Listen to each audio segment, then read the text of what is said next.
Adam Schiff just did something most people in Washington are too afraid to do anymore. He said out loud what millions of Americans have been watching happen in real time. He stood up in the Senate and warned that congressional oversight, the basic process that keeps power in check, is starting to break down. And what made this moment so powerful wasn't shouting or theatrics or partisan point scoring. It was the fact that Schiff spoke calmly, directly, and with the kind of alarm that only comes when someone believes the system itself is in danger. Thank you, Mr. Chairman. One of the advantages of being the junior most member of the committee on our side of the aisle is you get to listen to everything that's gone on before you during the course of a hearing. And I want to add my voice to my colleagues who have raised the concern about what happened yesterday. I listened to my ranking member ask a legitimate oversight question about the legal basis for troops to be rappelling from a Black Hawk helicopter for a military-style assault on an apartment building in a major city, the zip tying of children. What was the legal basis for this? I heard my ranking member ask that very simple question, that completely appropriate question. If that's not an appropriate oversight question, I don't know what an appropriate oversight question is. And the response was not just to refuse to answer the question, but it was to attack the character of the ranking member and to insult him. And then when it was Senator Whitehouse's turn to ask a question, he asked a very legitimate oversight question about a FBI undercover operation in which reportedly $50,000 was paid to the White House border czar prior to him becoming the White House border czar, but with the expectation that he would be helpful in arranging contracts when he became the White House border czar. What happened to the money? A perfectly legitimate oversight question. And rather than answer that question in a closed investigation, not an open investigation, but a closed investigation, she simply attacked Senator Whitehouse personally. And I heard another one of my colleagues ask, what was the legal basis for blowing up ships in the Caribbean? Reportedly, the Justice Department wrote an opinion justifying blowing up ships in the Caribbean. A perfectly legitimate oversight question, and the response was another personal attack. These, what were apparently canned, written personal attacks in advance. I wouldn't bother with the attacks on me. I've grown all too accustomed to them for the last 8 years. But if members of this committee can't ask those serious questions and get serious answers, we can't do oversight. I'm new to this committee. I spent about a decade on the House Judiciary Committee. I never saw a hearing like this with a cabinet officer, and if I did and some Democratic cabinet officer were to personally attack each of my Republican colleagues, I would call for a stop to it. It would be disgraceful. And I understand the reluctance to criticize on your side of the aisle one of the Republican cabinet members. But if this becomes the template for future hearings, we won't be able to do any oversight, and things will just degenerate. These questions deserve answers. I would expect that if troops were rappelling from helicopters in any city, in any of your states, and hog-tying children, you would want to know the legal basis. And so would I. We are going to submit for the record in written form the questions that the Attorney General refused to answer. I would hope, Mr. Chairman, you would join us in submitting those questions. They will have a much better chance of being answered if you join us in submitting those questions. But I would hope also in the future that if a witness, rather than respond, simply attacks our members, that it be stopped. That the witness be instructed to either answer the question or to state why they're refusing to answer the question, but to refrain from personal attacks on the members of this committee. That would be my request. And Mr. Chairman, I'm really grateful to be on this committee. And I appreciate every interaction I've had with you. You have, in our personal interactions, always been eminently fair. If I didn't think that you were of that character, I wouldn't even raise this because there wouldn't be a point. But I would ask that we not have another hearing like that one, and that you join in our legitimate oversight requests. And with that, I yield back, Mr. Chairman. I thought that I set the decorum for a hearing, oversight hearing, when I said before we asked the director of the FBI any questions or any statements,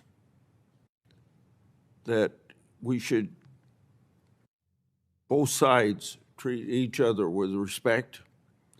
And I even said to Patel, if you don't get a chance to answer your questions, I'll give you an opportunity after the senator's finished for a few minutes to respond whatever you didn't get a chance to say.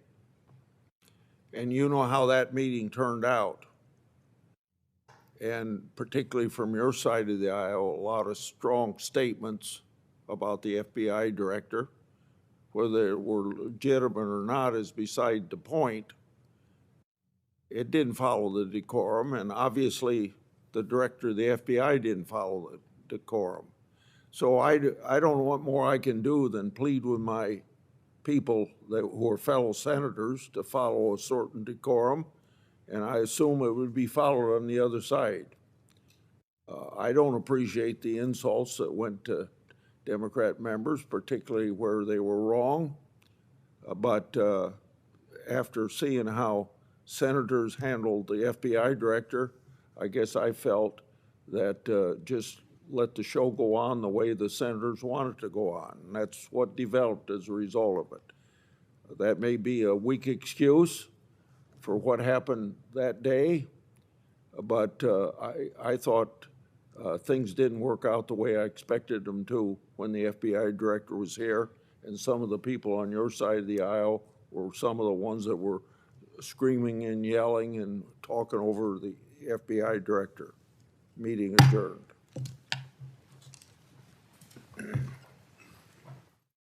Because what happened during Pam Bondi's hearing wasn't just another tense political exchange. It was a glimpse into something much bigger, a government culture where legitimate questions are treated like personal attacks, where accountability is brushed aside, and where the people asking for answers are the ones getting targeted. And once that becomes normal, everything changes. Schiff began by making a point that instantly gave weight to what he was about to say. As the most junior Democrat on that side of the committee, he had spent the hearing listening carefully to everything that came before him. That meant he wasn't reacting to one isolated moment or venting frustration because of a personal slight. He was stepping back and looking at the full pattern of behavior that had unfolded over the course of the hearing. And what he saw clearly disturbed him. He made it plain that this wasn't about bruised egos or senators feeling disrespected. This was about the Senate's ability to do one of its most basic jobs: ask hard questions of people in power and expect real answers in return. That's what made Schiff's remarks so important. He wasn't trying to create a viral clip or score points for his side. He was making a warning. He was saying, in effect, if this is how future hearings are going to work, then oversight is already in trouble. And coming from someone with a decade of experience on the House Judiciary Committee, that warning carried serious weight. Schiff has sat through contentious hearings, partisan battles, impeachment fights, and some of the most explosive political moments of the last decade. For him to say he had never seen anything quite like this with a cabinet official was not a throwaway line. It was a red flag. The heart of Schiff's complaint was simple. Democrats had asked legitimate oversight questions, and instead of answering them, Pam Bondi responded with what he described as personal attacks. Not just occasional sharp words, not just defensiveness, but what appeared to Schiff to be prepared, rehearsed attacks designed in advance to deflect scrutiny. That distinction matters, because this wasn't a witness losing composure under pressure. According to Schiff, it looked like a deliberate strategy: avoid substance, attack motive, and turn oversight into spectacle. To understand why Schiff reacted so strongly, you have to look at the actual questions that were being asked. One of the first issues raised involved the legal basis for military-style operations in a major American city. Senators wanted to know what legal authority was being used for troops rappelling from Black Hawk helicopters into apartment buildings and zip-tying children during those raids. That's not a trivial question. That's not partisan grandstanding. That's exactly the kind of issue Congress is supposed to investigate. When force is used inside the United States, especially in ways that resemble battlefield tactics, lawmakers have every right and every responsibility to ask who authorized it and under what law. Schiff made that point clearly. He said if troops were conducting that kind of operation in any senator's state, they would want to know the legal basis too. And he was right. This is basic oversight. It goes to civil liberties, constitutional authority, and the limits of executive power. Yet instead of getting a clear explanation, senators were met with hostility. Another question raised involved a reported FBI undercover operation tied to a White House border advisor. According to the issue Schiff referenced, there were concerns about a reported $50,000 payment made with the expectation that the advisor would later help arrange contracts. Again, whether one agrees politically or not, this is precisely the kind of issue that demands scrutiny. If taxpayer funds or law enforcement tools were potentially used in questionable ways, senators are supposed to ask where the money went, what the purpose was, and whether laws were followed. But once again, Schiff said the response was not a serious answer. It was another personal attack, not an explanation, not even a refusal grounded in legal limitations. Just more effort to discredit the questioner rather than engage with the question. Then came the issue of the reported legal opinion justifying the destruction of ships in the Caribbean. That's the kind of allegation that should instantly trigger careful review. If the Justice Department wrote an opinion allowing dramatic use of force with international implications, senators have every reason to examine it. Oversight is not optional in situations like that. It is essential. Congress exists in part to prevent executive power from becoming unchecked. Schiff's argument was that these were not political stunts. They were the core functions of democratic accountability. That's why what happened next mattered so much. Schiff said instead of receiving answers, senators got what looked like canned personal insults. That detail is crucial because it suggests something larger than one hearing gone off the rails. It suggests a mindset where scrutiny is treated not as part of public service, but as something to be neutralized. And once officials start approaching hearings that way, the process stops being meaningful. Schiff was also careful to make an important point. This was not about himself. He said Bondi could insult him all she wanted because, after years in politics, he was used to personal attacks. That line wasn't just rhetorical. It revealed what he was really focused on. Schiff wasn't offended. He was alarmed. His concern was that if senators cannot ask serious questions without being personally attacked, then the institution itself starts to fail. That's what made his speech more powerful than a simple complaint. He was speaking not as a Democrat defending Democrats, but as a senator defending the Senate's role. He was saying the problem here was structural. If this behavior becomes the template for future hearings, Congress loses one of the few tools it has to check executive power, and that's where Schiff's broader experience mattered. He reminded the committee that in his decade on House Judiciary, he had never seen a hearing like this involving a cabinet official. Think about what that means. Schiff has lived through some of the most bitter and partisan oversight battles in recent American history. He has seen officials stonewall, deflect, and spin. But for him to say this crossed a line suggests something deeper than ordinary political friction. He was drawing a line in the sand. He was saying there is a difference between tough hearings and hearings where the basic norms collapse. There is a difference between refusing to answer and turning the process into a personal war. And once that line is crossed often enough, public trust in the institution starts to disappear. That's why Schiff's appeal to Chairman Grassley was so significant. He wasn't demanding punishment. He wasn't making threats. He was asking for something remarkably basic, that future hearings not look like this. That witnesses be instructed either to answer questions, explain why they cannot answer, or decline respectfully, but not use the hearing room as a place for personal attacks. Schiff also said Democrats would be submitting their unanswered questions in writing for the record. That was another key detail. He was signaling that even if the public hearing failed, oversight would continue. The questions would still be documented. The requests for answers would still exist. In other words, Schiff was refusing to let the breakdown of decorum become an excuse for abandoning accountability. Then came Grassley's response, and in many ways, it revealed just as much as Schiff's remarks did. Grassley acknowledged that the hearing had broken down. He admitted that the insults toward Democratic senators were not acceptable, particularly when he believed they were unfair. But rather than decisively condemning the behavior or promising stricter standards going forward, Grassley largely explained the chaos by pointing to what happened in a prior hearing involving the FBI director.